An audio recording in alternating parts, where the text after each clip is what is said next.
Good day.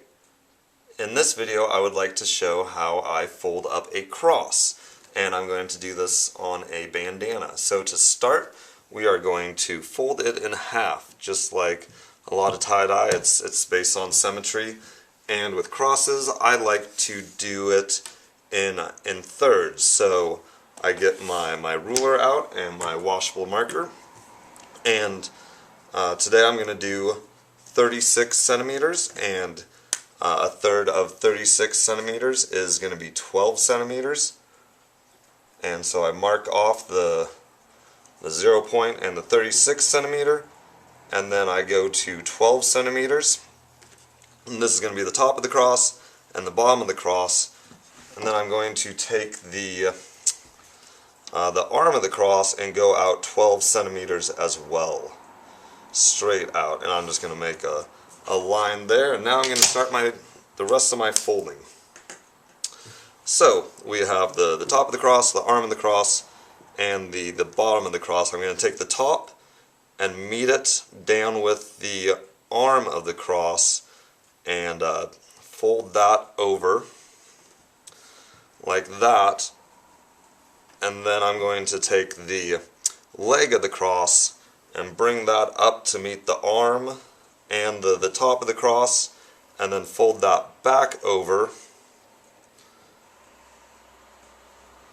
to get the bottom of the leg. So all the cross is right here right now. Now I'm going to start folding a fan fold along this top line. And then a good way to end your fold is just to kind of bring it down along the side. Go ahead and experiment with that. But here is the cross. This is going to be the background. So I'm going to grab my trusty rubber bands, and I'm going to start tying it up. And this distance here will be doubled for the diameter of the cross. So if you want a really thick cross, you'd go down further. If you want a really thin cross, you'd go up higher. And so there is the cross all tied up, and then just for the rest of it, I'm going to try and keep as much of the fabric exposed out without a lot of overlapping. And then I'm just going to hopefully use one rubber band on it.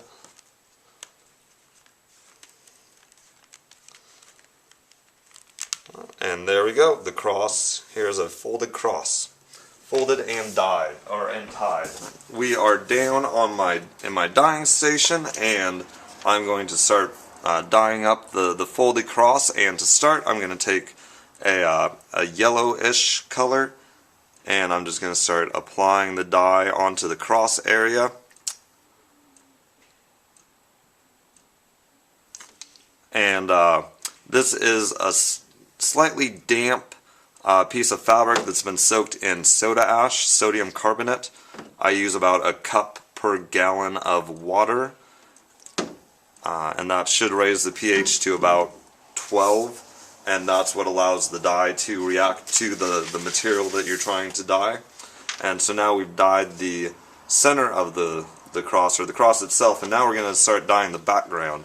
And for that I just have a dark red, and I'm just going to start applying the dye.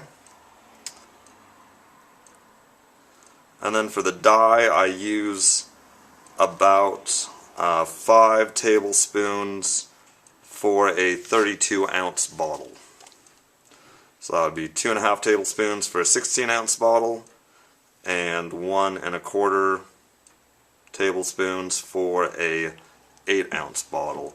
And as I'm applying the dye, when I think that I've applied enough to get good saturation, I will turn the piece of material over, and I'll look for the dye to be going through the crevices, the cracks of the fold. And once I start seeing that all the way through, I know that the dye has penetrated. I'm not going to end up with a lot of white. And you can also take the material and squeeze it, and that will get the dye to penetrate down further. And so I'm pretty happy with that. Now I'm going to start applying the dye on the opposite side of the background of the cross, of the fold. And there you go. There is a folded and dyed cross. I will let it sit for 24 hours and then I will wash it out. Thanks for watching.